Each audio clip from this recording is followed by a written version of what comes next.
Betting apps కేసులో కీలక పరిణామం చోటు చేసుకుంది. బెట్టింగ్ చేసి ఆత్మహత్యకు పాల్పడిన ఘటనా వివరాలను పోలీసులు సేకరించారు. ఏడాది కాలంగా 15 మంది బెట్టింగ్ ఊపిలో చిక్కుకుని ఆత్మహత్యలు చేసుకున్నట్టు గుర్తించారు. తెలంగాణ వ్యాప్తంగా 15 కేసులు నమోదయ్యాయి. ఈ కేసులను పోలీసులు వెలికితీస్తున్నారు. వీరి ఆత్మహత్యలకు బెట్టింగ్లు కారణమన్న ఆధారాలను సేకరిస్తున్నారు. ఆయా బెట్టింగ్ యాప్స్ ను గుర్తించే పనిలో పడ్డారు పోలీసులు. వాటి నిర్వాహకులు, ప్రమోటర్లలో నిందితులుగా చేర్చేందుకు సిద్దమవుతున్నారు.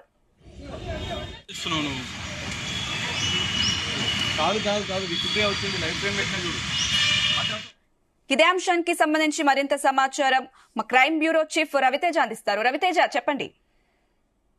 మియాపూర్ లో నమోదైనటువంటి కేసులపైన పోలీసులు దృష్టి పెట్టి ఈ బెట్టింగ్ యాప్స్ కారణంగా ఎంతమంది చనిపోయి ఉంటారో ఈ సంవత్సరంలో అనే ఒక పూర్తి వివరాలు, ఆ లెక్కలన్నీ కూడా బయటికి తీస్తా ఉన్నారు. మొత్తం పోలీసులు జరిపినటువంటి విచారణలో ఇప్పటి వరకు బెట్టింగ్ యాప్స్ ద్వారా 15 మంది ఆత్మహత్య చేసుకున్నట్టు ఆ వివరాలన్నీ కూడా సేకరించినట్టుగా తెలుస్తోంది. వీరు ఏ బెట్టింగ్ యాప్స్ లో నష్టపోయి వేధింపులు తట్టుకోలేక చనిపోవాల్సి వచ్చిందనే ఆ బెట్టింగ్ యాప్స్ నిర్వాహకులు, వాటి ప్రమోటర్స్ ఎక్కడి నుంచి వీటి ఆపరేట్ చేస్తా ఉన్నారనే ఒక వివరాలన్నీ కూడా సేకరిస్తా ఉన్నారు.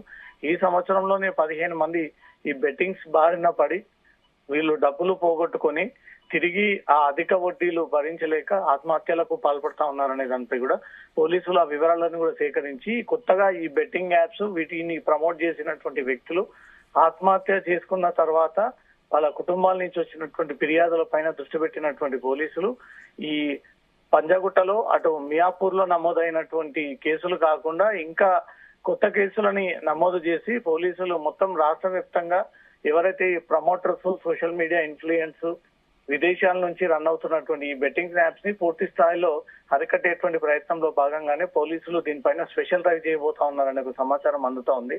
ఇప్పటికే 11 మంది పైన ఇటు పంజగుట్ట పోలీస్ స్టేషన్ లో, అటు పాన్ ఇండియా స్టార్స్ కొంతమంది మియాపూర్ పోలీస్ స్టేషన్ లో, సోషల్ మీడియా ఇన్ఫ్లుయెన్సర్స్ 19 మంది మియాపూర్ పోలీస్ స్టేషన్ లో, మొత్తం 25 మంది మియాపూర్ పోలీస్ స్టేషన్ లో, 11 మంది పంజగుట్ట పోలీస్ స్టేషన్ లో కేసులు నమోదు చేసి వీరిని ఇప్పటికే నోటీసులు జారీ చేసి పిలిపించి ఏ బెట్టింగ్ యాప్స్ కి మీరు ప్రమోట్ చేస్తున్నప్పుడు ఆ బెట్టింగ్ యాప్స్ ద్వారా మీకు జరిగినటువంటి లబ్ధి ఏంటి, జరిగినటువంటి అగ్రిమెంట్ ఏంటి, ఒక్కొక్క యాప్ ద్వారా మీరు ఎంత డబ్బులు కమిషన్ రూపంలో తీసుకుంటున్నారు, మీరు తెలిసే జరుగుతుందా, తెలియకుండా జరుగుతుందా, మీ కారణంగా అమాయక ప్రజలు ఈ బెట్టింగ్ సూబిలో పడి తీవ్రంగా నష్టపోతా ఉన్నారు, దానికి మీరే కారకులు అవుతారన్నట్టుగా కూడా వాళ్ళని పిలిపించి వాళ్ళని విచారించి వాళ్ళ స్టేట్మెంట్ రికార్డ్ చేసుకొని వాళ్ళ మొబైల్ని సీజ్ చేసి మళ్ళీ భవిష్యత్తులో ఇలాంటి తప్పిదాలు జరగకుండా తగిన జాగ్రత్తలు తీసుకోవాలి బెట్టింగ్ విషయంలో అంటూ కూడా పోలీసులు వారికి సూచనలు ఇచ్చి వారిని పోలీస్ స్టేషన్ నుంచి పంపించడం జరుగుతుంది. ఇప్పుడు మియాపూర్ లో నమోదైనటువంటి కేసు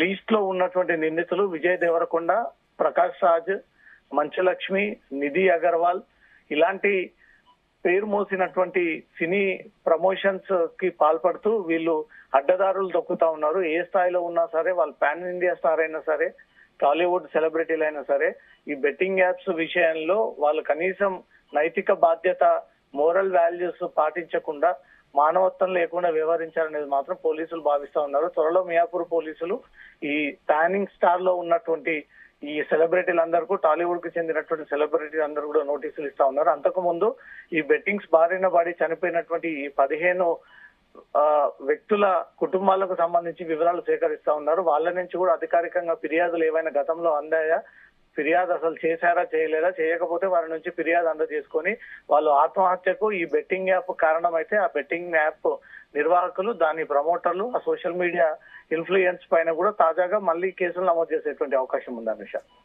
అయితే రవితేజ, ఈ బెట్టింగ్ యాప్స్ ద్వారా చనిపోయిన వారికి ఏదైనా న్యాయం జరిగే అవకాశం ఉందంటారా? ఇప్పుడు చాలా రోజులుగా 2017లోనే తెలంగాణ వ్యాప్తంగా బెట్టింగ్ యాప్స్ అనేది పూర్తి స్థాయిలో వీటిని అరికట్టాలి, వీటిని నిషేధించాలి అంటూ కూడా అమెండ్మెంట్ ని రాష్ట్ర ప్రభుత్వం అందుబాటులోకి తీసుకొచ్చి తెలంగాణ వ్యాప్తంగా దాన్ని అమల్లోకి తీసుకొచ్చింది.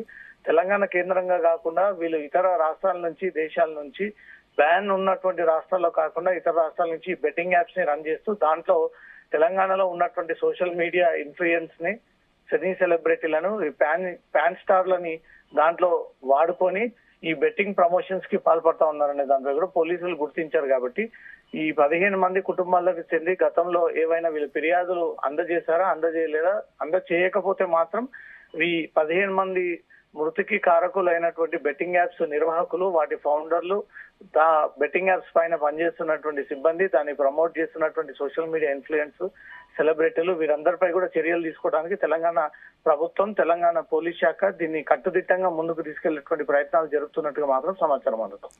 Right Raviteja, thank you for the updates.